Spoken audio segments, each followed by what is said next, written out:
الفنانين. هو هذا العراقي. كانت ليلة مميزة حقيقة، ليلة مميزة.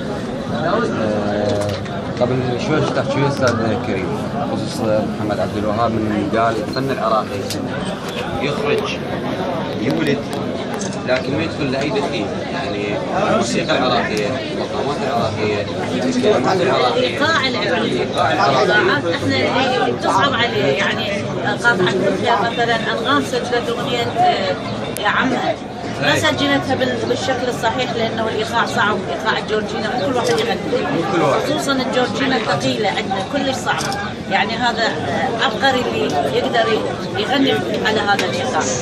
فالاغنيه العراقيه، الفن العراقي، الفن العراقي منبع الفن العربي قول عن قول محمد عبد الوهاب. محمد عبد الوهاب يخرج مبدعين لكن ما يدخل لاي دخيل، اي دخيل للفن ما يقدر.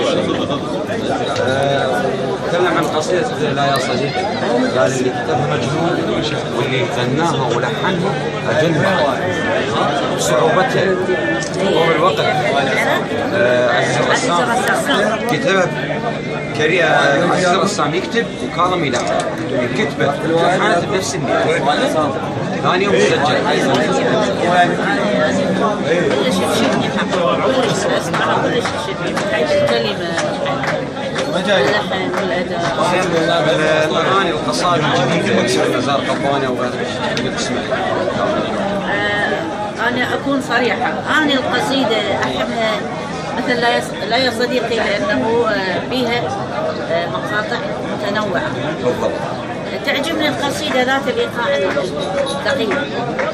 يعني أنا لا عادي بالنسبة لكاظم اختياراته أكيد يعني لا غبار عليه، بس أنا أحب مثلا تسألني أسمع قصيدة أسمع أيظن مثلا لنجاة الصغيرة هم كلمات نجاة الصغيرة وغنت أسمع أضنيتني بالهجر مال فريد الأطرش مثلا. أنا يعني نشأت على سماع هكذا أي جائز أنتم سمعتوا مثلا القصيدة اللي هي بالإيقاع السريع مثلا. بس احنا الموجودين لنا اغلبنا من جيل الثمانينات بس ما شاء الله عندكم خلفية. اي برفقة الشباب احنا نريد صوتك هي غالبا بكاظم الساعة انت تحبيها الصوت بالصوت ما عليك. أنا أغني بكاظم مثلا.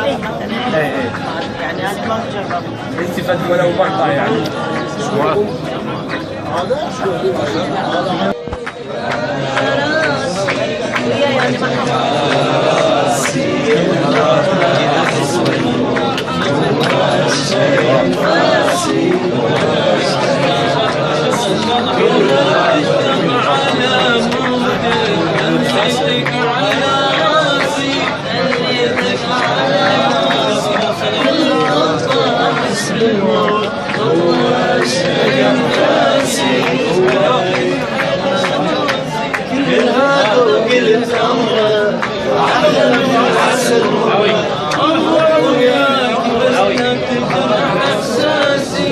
على فكرة أنا كنت بدبي في دعوة بدبي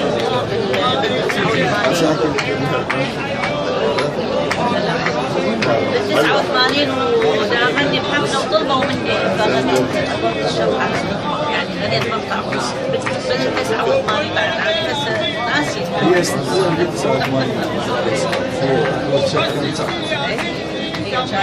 أوجه.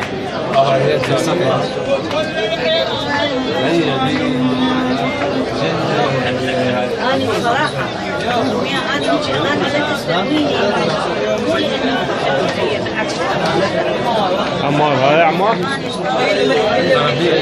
ليش بتوقفين يعني عن الاغاني اللي ما كنت تقدمونها قبل؟ ليش اعطيتوا مجال للموجه هاي اللي نزلت تصف بالشباب وباللبنه العراقيه اللي تسمع الموسيقى؟ هاي الحالة اللي احنا نعاني منها واللي نتأذى حقيقة كلش منها، ما قادرين نسوي شيء. لا دولة اللي تلتزم بالفنان وتخدمه وترعى خصوصا احنا، يعني لا مؤسسة فنية اللي تاخذ بيد الفنان، لانه الاغنية صارت تجارية بحت. تجاريه اتجهت للتجارة الاغنية ومكلفة. صارت الأغنية تقريبا بتصويرها بكل معداتها 8 ملايين دينار. لما كان يخرجنا ما نقدر عليه. قبل السابق كان يخرجنا احنا حتى باللغه العربيه مالته. احنا كنا نسجل وناخذ من الاذاعه يعطونا صوت واحد تصويره واحد. اعتادينا على هالشيء. هسه امكانيه ما عندنا، ولهذا حتى الاصوات النسائيه اللي عندنا ما قادرين يغني. احنا هسه نعاني. احنا معاناتنا انتم كفنانين، لكن احنا كمستمعين نسمع من الفنان اللي نعانيه وين؟ ماكو ايقاع الصحيح ولا صوت صحيح. الكلمه هي ولا الكلمه صحيحه. نعم. ولا الكلمه صحيحه. هذه اغنيه زين لابسه اسود يا العروسه، هي العروسه شلون لابسه؟ اطلب المرحوم بوسه ما اعرف شو. اكو شخصين حبيت اسمعهم بصراحه، يعني قدم يعني مفردات حلوه. علي صابر من عنده اغنيته حرامات التعب بيهم، يعني بيها لمسه محاكاه. مو بس الكلمات. اختياراته رائعه. حسن الرسام.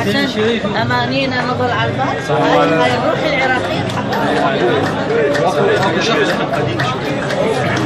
هي يعني ممزوجه فيها النفس العراقي. اكو فنان ثاني جمعه العربي غنى اغنيه يا ظالم صار سنين عين الله ما تنام باكر تعلمك.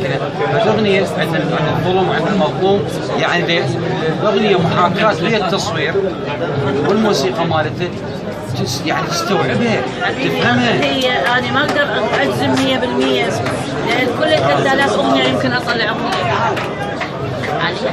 كل 3000 اذا اريد انصفهم كل 3000 او اكثر اطلع يجوز اغنيه بها. تعمل اكو اصوات حلوه بس الاختيار خطا او اكو الاختيار صح، الصوت ما حلو. الصوت الاداء يقول خاف اغثك بالحلم. منو حسن؟ اي خاف بالصحيان حتى ما اجي، انا يمكن صعبه من دونك اعيش، بس على روح اعيش بدونك. كلامه بالسياق الغنى ماله، يعني ما تشوف انت مثل بيت الذوق. يعني انت تجي الاغنيه مثل حسين نعمه يا حريمه عمرها صار تقريبا 35 سنه. لا ما يوصل. يعني هذا الشيء جاي ما ينقاس. ذيك مفردات خالده مستمره. لان تدري شنو هي من السبعينات، واللي بداها الله يرحمه استاذ غالب القرغلي. بداها بالايقاع المصري، الاغاني صح جميله وسيمفونيات لكن ايقاعها مصري. محمد جواد اموري غير مدرسه. محمد جواد اموري تلقي الاغنيه اللي فيها الايقاع العراقي، الجورجينا في نفس الهجع في نفس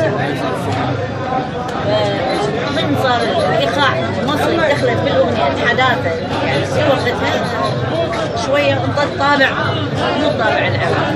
الطابع العراقي يبقى موجود باغانينا التراثيه. اغنيه احاول انسى حبك ملحنين يعني معروفين على مستوى، يعني انا ما اذكر رساله، يعني هم عتب عليهم. يعني انت اليوم تطلع لحن فلان هذا ينحسب لك، يعني هذا اكبر شو يسوي اذا مضطر يكون بهالشكل، لانه ما شلون يعيش مثلا؟ اسمك راح يروح. صح وانا غلطان؟ يعني هسه ما تقدر تستعمل يعني اغنيه مع احترامي اللي تستعمل هاي طقطوقيه وهذا، بس هل تفكر بالمستقبل؟ ما اغني. صح وانا غلطان؟ اغاني عرضت علي هواي اغاني بهالمستوى ما ممكن ولا يمكن.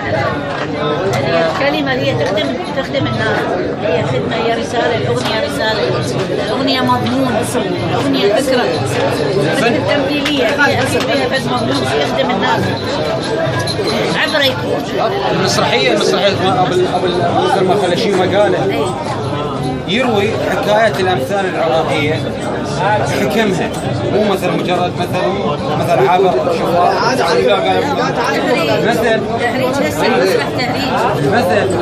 مثل يعني جاب الأمثال بالحكم مالتها خلال العصفور. زين.